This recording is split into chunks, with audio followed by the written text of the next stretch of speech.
Habari, naitwa Dorcas, ni mfanyakazi wa Equity Bank, lakini pia nahusika na masuala ya utoaji wa elimu ya fedha.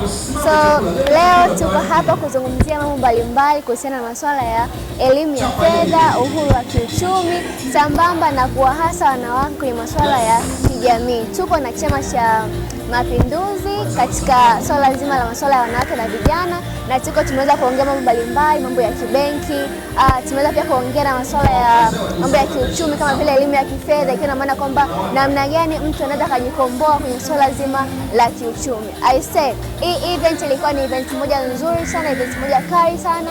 Hakika wanawake wamejifunza, wameenjoy, na si event ya wakati mwingine wanawake wakiwa wameandaliwa event kama hii kukosa. So mimi ni waasa wanawake katika masuala mazima ya upataji wa elimu kwenye sekta ya fedha. Ni elimu ambazo tamani kujifunza, tamani kupata zaidi na zaidi na zaidi.